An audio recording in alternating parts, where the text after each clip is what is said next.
Good morning, everyone. Good morning. Welcome to the celebration of the 50th anniversary of the Clean Water Act. My name is Saki Handa, Chair of the Chicago Chapter Environmental Water Institute, referred as EWRI. This institute is a branch of the American Society of Civil Engineers, referred to as ASCE.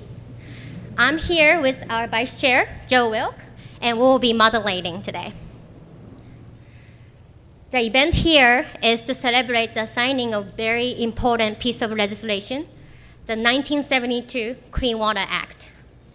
This legislation is the primary federal law in the United States governing water pollution.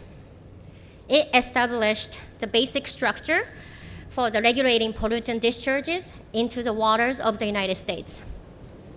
We thought, what a better way to commemorate such a historic and necessary piece of legislation protecting our nation's waterway than at the location where you can see it in action. And today it's raining, so it's perfect. Feet away from the beautiful Chicago River. Today is a day of celebration. To help us commemorate the 50th anniversary of the Clean Water Act, we have partnered with MWRD, as well as other agencies and organizations in the Chicagoland area. With us today, we have MWRD Board President Commissioner Kari Steele and other commissioners, which she'll be introducing.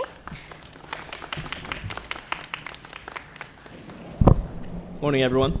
Our speakers today also include Tara Fong of the Region 5 EPA, Joel Vieira of the City of Chicago Department of Water Management, Margaret Frisbee of Friends of the Chicago River, Darlene Hightower of Metropolitan Planning Council, Aaron Alleman of Chicago Metropolitan Agency for Planning, and Brian Pavula of the Illinois ASCE section.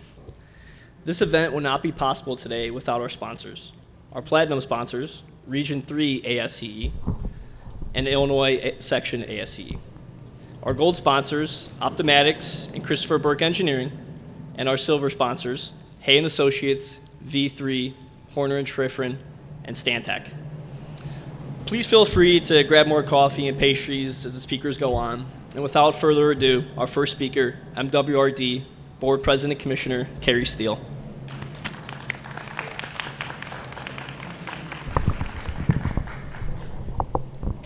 Good morning, everyone. How are you? Well, I know it was said earlier, but this is like the best weather for what we're celebrating. So my name is Kari Steele, and I'm president at the Metropolitan Water Reclamation District of Greater Chicago. I'm also here with my board mate, Commissioner Eira Corral Sepúlveda. I would also like to acknowledge State Rep Teresa Ma and Alderman Byron Cincho Lopez. Thank you for coming. I would also like to recognize our partners in clean water who have been so critical to our united work in protecting our water environment. Thank you to the U.S. Environmental Protection Agency Region 5 Water Division Director Tara Fong, who is with us today, and to Administrator Deborah Shore, who served on the board at the MWRD and is now protecting our environment at the EPA. I would like to thank the Chicago Department of Water Management, Friends of the Chicago River, Metropolitan Planning Council, and CMAP for their valuable partnership and commitment to clean water. Lastly, thank you to our host today, the Chicago Chapter for the Environmental and Water Resources Institute at the ASCE and the Chicago Park District. We look around us today at Ping Tom Park, surrounded by clean water from the South Branch, a community gathering place built right on the soil amendment that comes from our wastewater treatment process. A growing skyline, boats, economic development, and a place we all call home. The cycle of water is around us, and its impacts are wide-ranging, just like the groundbreaking legislation that keeps this cycle intact. If not for the Clean Water Act and the partners that stand before you today, there might not be this significant push to protect our water resources. Today we mark the 50th anniversary of this monumental legislation.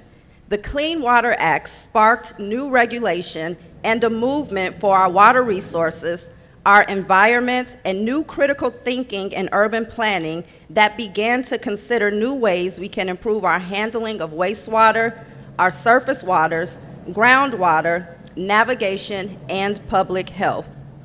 Basically, the Clean Water Act in 1972 laid down the foundation to start regulating our pollutants and the discharge that we're putting into our Chicago area waterways, or all waterways.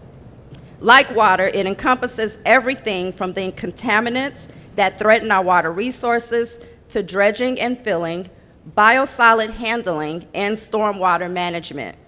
It reminds us of the many ways water affects our daily lives and the important jobs the public has entrusted us to manage.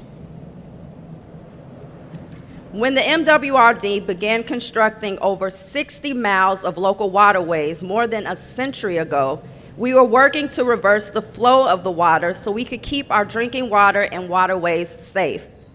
We provided drainage for the Chicago region and conveyed wastewater before wastewater treatment ever existed.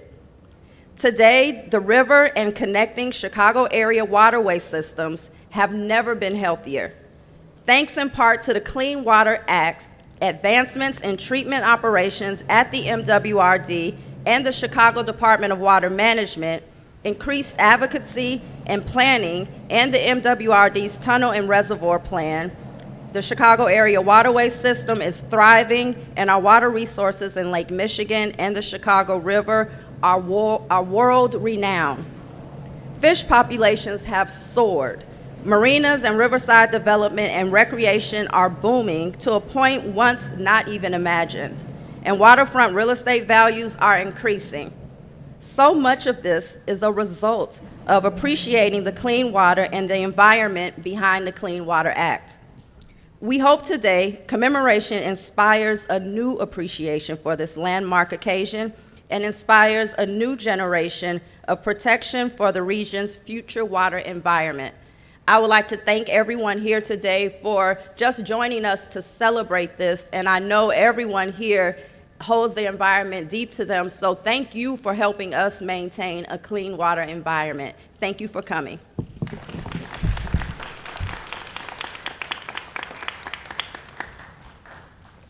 Thank you so much, Commissioner Steele, for what a special word. Thank you. Our next speaker is Tara Fong, Water Division Director of the Region 5 EPA.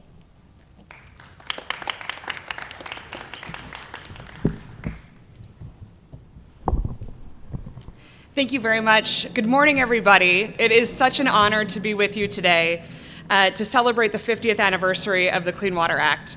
I'm Tara Fong. I'm the Director of the Water Division at EPA's Region 5 here in Chicago.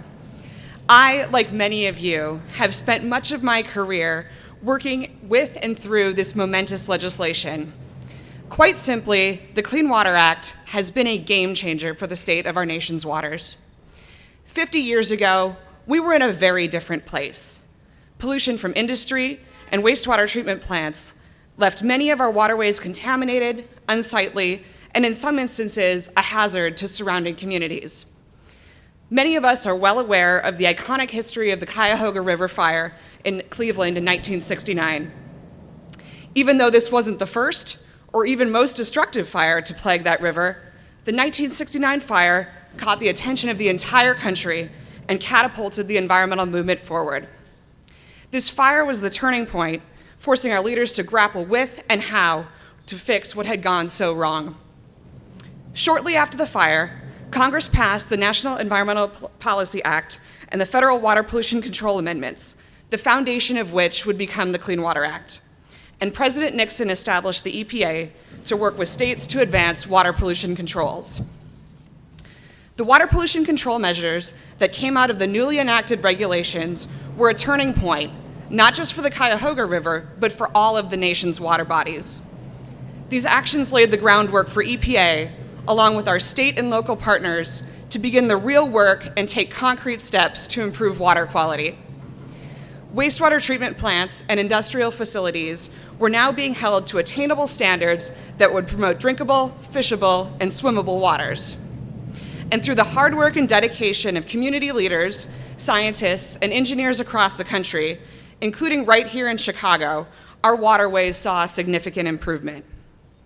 Today, the health of the Cuyahoga River has improved greatly, demonstrated by the more than 60 different species of fish that can be found in it. And as we stand in this beautiful park today, on this beautiful day, we can see the progress in Chicago as well. The Clean Water Act has been the landmark structure needed to impart meaningful progress to promote the health and vitality of our country's surface waters. Beyond that, the Act also authorized the National Estuary Program that protects and restores estuaries around the nation, and importantly for our region in Chicago, also authorized the Great Lakes Water Quality Agreement. This Clean Water State Revolving Fund has been instrumental in improving critical wastewater systems across the country. Since its inception, it has provided over $145 billion in affordable funding to communities, and even more will be available now through the bipartisan infrastructure law. I called the Clean Water Act a game changer, and that is not hyperbole. We've made incredible progress in improving the nation's waters because of this legislation, but our work is not done. Many waters across the region and nation remain impaired, and nutrient pollution, emerging contaminants, and aging infrastructure will continue to challenge us moving forward. We have a tremendous new opportunity under the bipartisan infrastructure law to invest $50 billion into the nation's water and wastewater systems and continue the progress we've made to date. The Clean Water Act will continue to provide those of us in this field a strong foundation to build on and serve our communities for the next 50 years to come as well. I'm eager to see what that progress will look like and look forward to working with you all to improve the nation's waters. Thank you.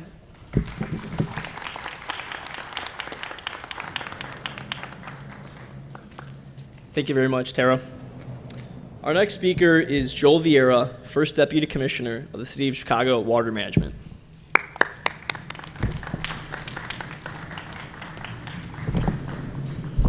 Good morning, ladies and gentlemen. Always wonderful to be here in lovely Seattle. Just some comments on the Department of Water Management. My name is Joel Vieira. I am the First Deputy in the Department of Water Management. You may wonder why you're hearing from us again when you've already heard from Commissioner Steele. This would be a common mistake. The Chicago Department of Water Management and the Metropolitan Water Reclamation District of Greater Chicago work very closely, but we're not the same organizations. The Department of Water Management is water in, and the MWRD is water out. Our department is part of the city governance, and we're responsible for purifying and distributing the water to residents and businesses throughout the region.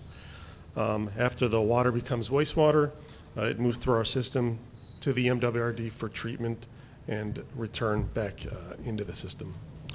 The mission of the 1,800 women and men of the Department of Water Management is to deliver high-quality drinking water in the most environmentally and fiscally responsible manner possible, and to efficiently manage wastewater and stormwater, and to partner with all the organizations that are here this morning. Through our operations at the Jardine and the Sawyer Water Purification Plant, two of the largest conventional treatment plants in the world. The Jardine plant is actually the largest treatment facility in the world. We're very proud of that. Through our two plants, we purify about 750 million gallons of clean, fresh water every single day. And we actually have the capacity to process 2 billion gallons of water every single day. We operate 12 pumping stations, distribute water through 4,300 miles of water mains. We're also responsible for transmission of wastewater through 4,400 miles of sewer lines. To our friends at the Metropolitan Water Reclamation District, we provide purified water to 2.7 million people here in Chicago and another 2.5 million in the suburbs, where we have 120 other municipal partners. On a daily basis, over 5 million people receive their water from the Chicago Department of Water Management, which is about 42% of the Illinois population. So We're here on this wonderful event to commemorate the first 50 years, and we in the Water Department look forward to working with the organizations here on the next 50 years. Thank you.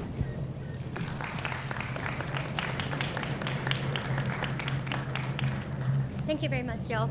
Our next speaker is Marguerite Frisbee, Executive Director of the Friends of the Chicago River.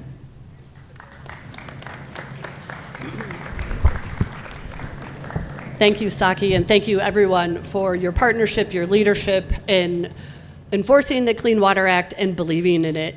We thank our partners at US EPA, CMAP, the MWRD, Metropolitan Planning Council, the City of Chicago, and ASCE for having us here today. And I also want to call out our elected officials, Representative Ma and Alderman Sigcho Lopez, who jumped in the Chicago River with me a couple summers ago pre-COVID. So they are people who are believers and people who personify the values of the Clean Water Act. So thank you to the two of you and your leadership. It is wonderful to be here to celebrate the importance of the Clean Water Act on the banks of the South Branch of the Chicago River. The Chicago River system is literally a demonstration project for the Clean Water Act, right? It is an iterative process, and we know that when Friends of the Chicago River was founded in 1979, there was sewage in the river on average every 3 days. And because of the work of everybody here, that is no longer the case. Truly, there is much to celebrate. There's much to celebrate about the Clean Water Act, and the river is one of those things. But when we talked about what our points might be today, one of the things we wanted to talk about is urgency. We need to enforce the Clean Water Act, and we need to protect it. It's one of the most valuable tools the nation has, and we have to continue to make sure that we are able to use this tool to make our water resources healthy for everyone. With the weight of federal law, the Clean Water Act galvanized an era of urgent citizen action to clean up our waterways, people working together, prodding and holding our leaders to account for these policies, in addition to the elected officials in our government agencies doing that on their own. And Friends of the Chicago River came into being 7 years after the Clean Water Act because citizens recognized that they could take action, and they had the support of this incredible tool to move us forward. So in 1979, a story in Chicago Magazine called Our Friendless River propelled 100 people to meet that fall and say, hey, we want to use the Clean Water Act and work with each other to bring this river to life. And as we stand here today, and there's tour boats, and if we stand here long enough, we'll see people fishing and kayaking and jumping in sometimes. We are seeing the evidence of the work that they did and the work that we all did here together. And we know that this river is not a natural river. It is full of fish. It's full of beavers and muskrats and turtles and people. And it doesn't matter that it was straightened or channelized. That's the same, but straightened or dredged or reversed. It's still a natural river, and it's still providing wonderful resources for everybody. So 50 years after the Clean Water Act, there's much to celebrate, and we can admire about the Chicago River and its adjacent lands, including this beautiful park that, again, is a result of advocacy and the tools that people had that could change what is happening to our environment. And so Ping Tom was someone who was a leader right here in this community, and the park is named for him because he fought valiantly for this park next to this beautiful river. So if we think about it, beautiful river walks, the city of Chicago has embraced the river with a continuous river trail and goals for people to use the river. And that is something that is so important to think about when we look at the river. We've got corporate headquarters, new river edge communities, and a continued investment. And if we don't protect the Clean Water Act and enforce it, all of that investment is for naught. And so we know what the benefits are. In fact, we did an economic return on investment with Open Lands in 2013 and another one in 2017. And they both showed for every dollar we spend on improving the health of the river system and adjacent public lands, we get jobs, we get corporate revenue, we get tax increases, and we get this beautiful, wonderful natural resource. And that is all because of the Clean Water Act. So it's essential to us to use the Clean Water Act, and right now we are using the rules of the Clean Water Act to work with the City of Chicago on the discharges from their sewer outfall permits. And when that happens, that is going to help us all do a better job to enforce the Clean Water Act and the swimming standard that was put in place to protect for people swimming in the river in 2011. And it also lays the foundation for an event that I'm inviting all of you to on August 14th, which is the Chicago Summer Float Party, which will be 500 lucky floaters floating from River Park up about Foster Avenue down to Clark Park, in the North Center neighborhood near Lane Tech, which is, again, the kind of thing that can happen if we enforce and protect the Clean Water Act. So happy people having fun on the river, experiencing the joy that a natural resource can bring, but also the health and the community benefit. So again, the Clean Water Act is the foundation of all of this activity: economic development, public health, wildlife health, and sustainability. And so we celebrate it with you. Thank all of you for your partnership, and really are just more than honored to be part of this today. So thank you very much.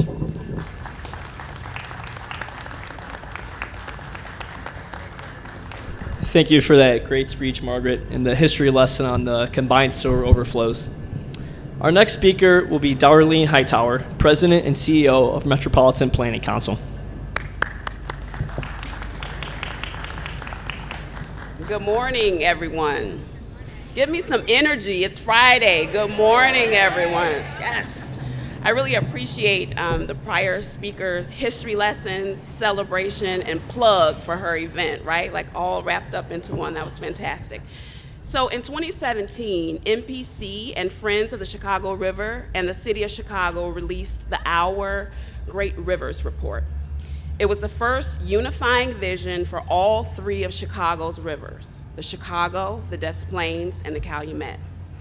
We envisioned rivers that would be inviting, productive, and living spaces that balanced recreation, industry, and the environment.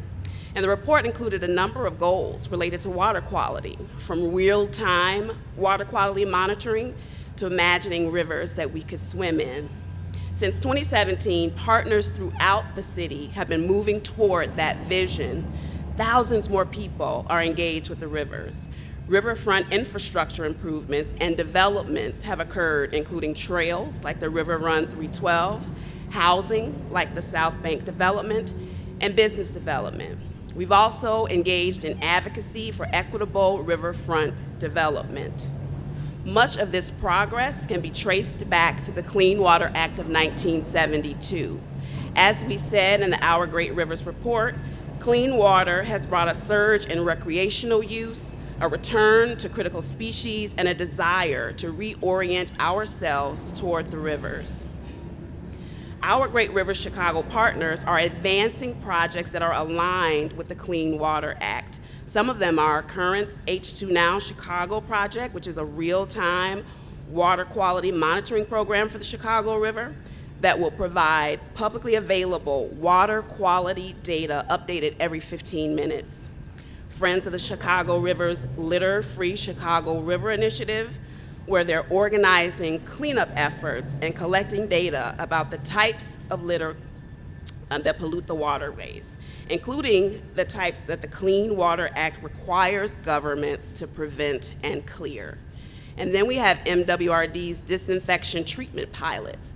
The early results have been really promising, showing evidence of more diverse bacterial communities in treated areas, which is consistent with a healthier ecosystem and less water pollution.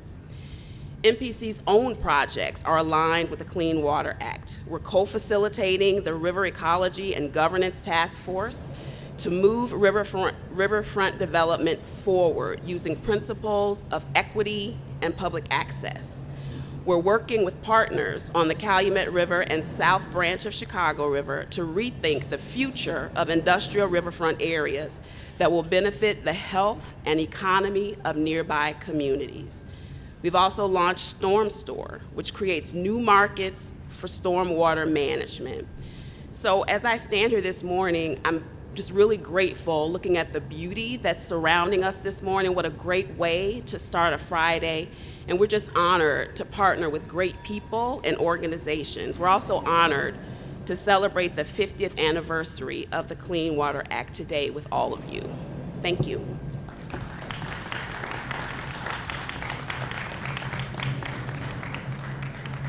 Thank you very much, Darlene. That was very nice. Our next speaker is Arma, Executive Director of Chicago Metropolitan Agency for Planning.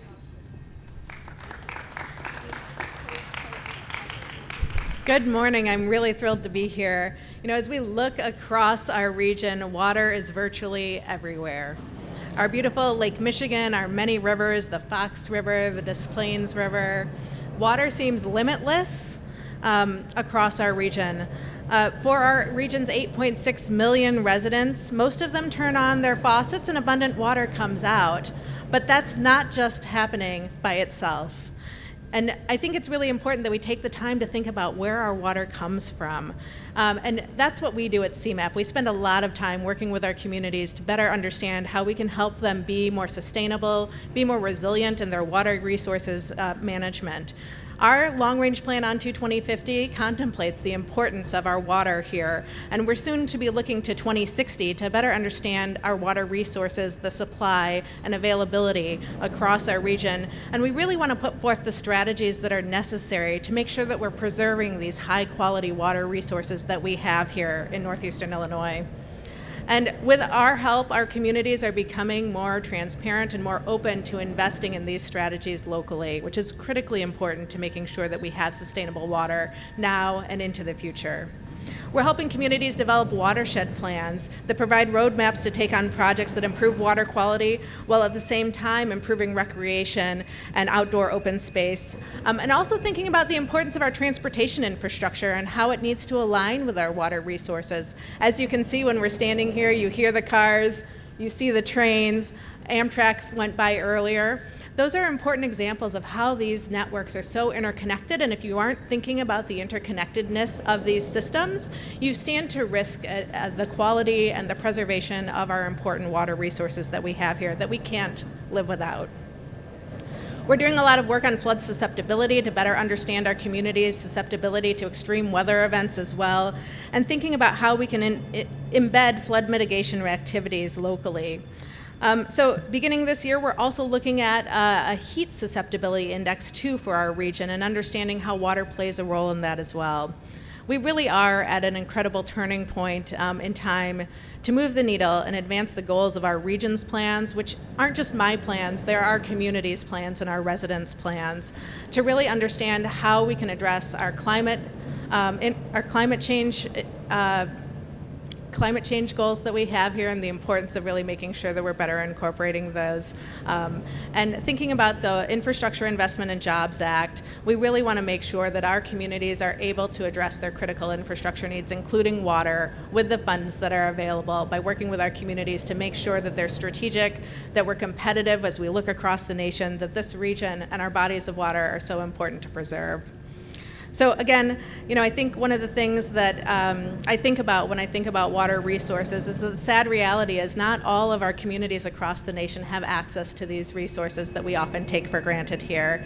And they're experiencing water supply shortages. And we want to ensure that our region continues to maintain our resilient water infrastructure. So as we mark the 50th year of the Clean Water Act and celebrate the progress we made, I agree with my speakers that spoke before me that we need to be thinking about the next 50 years to make sure that we're putting the strategies in place to protect our water resources moving forward.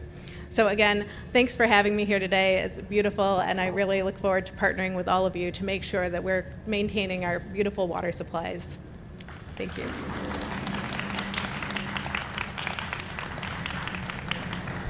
Thank you for that, Aaron. Our final speaker will be Brian Pavula of the Illinois Section ASCE Report Card Committee.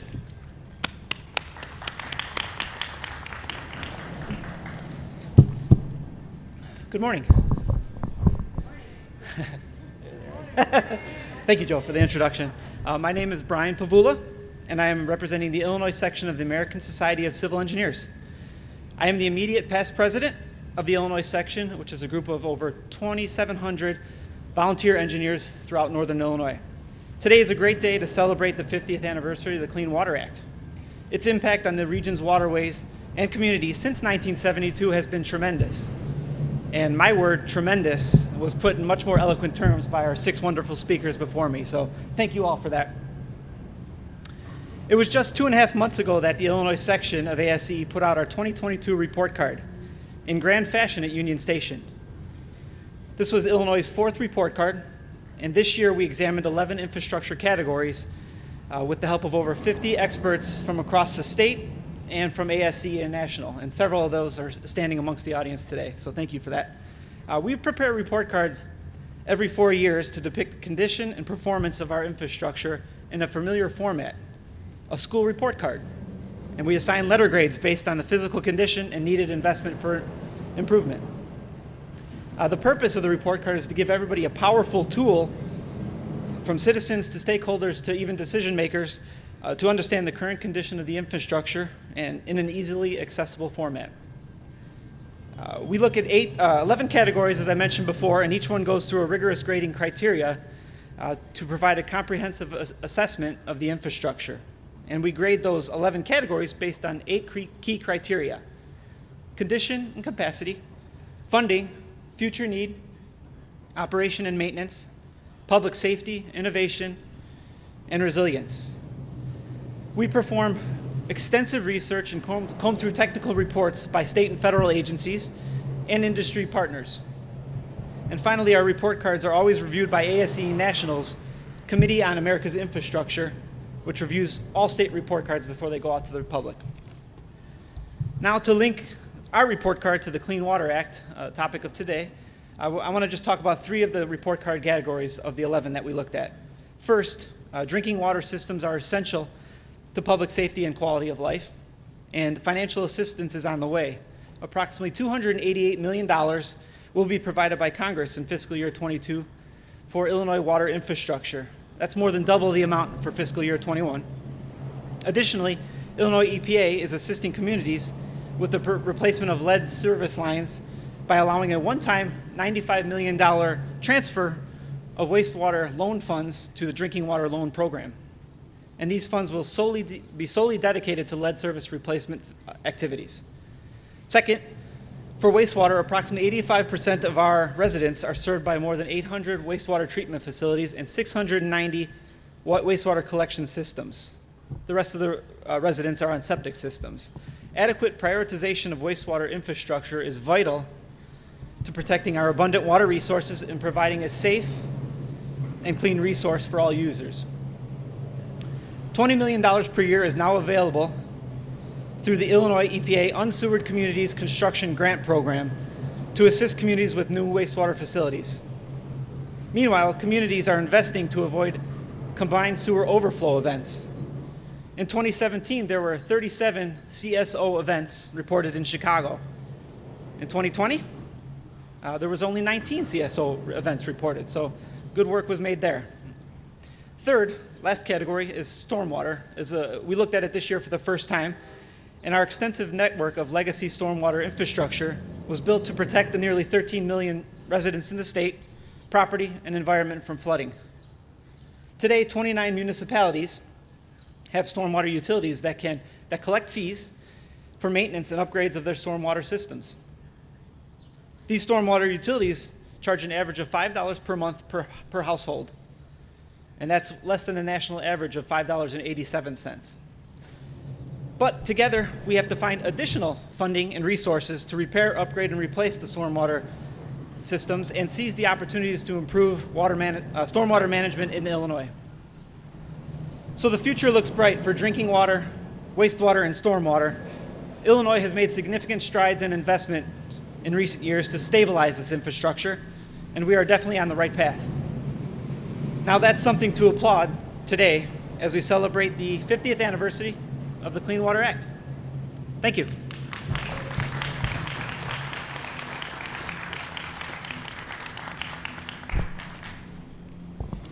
Thank you, Brian. And thank you, everyone, for attending this event. What a great job all the speakers had, and I feel like everybody got so much, hopefully everybody got a lot of learning out of this event today. As you have heard, the Clean Water Act has and will continue to better the waterways across the Chicagoland area. We have been fortunate to have the head designer of this lovely park here today, Arnie Wong, co-founder and the principal. co-founder and principal of the site design group, and his colleague, to give a tour of a park and see all the beauties it has to offer. Please feel free to go on those tours or continue to enjoy each other's company. Thank you again for attending today's event. Thank you, everyone. Also, don't forget we have a water cupcakes over there will be laid out, so please take cupcakes and enjoy the day. Thank you.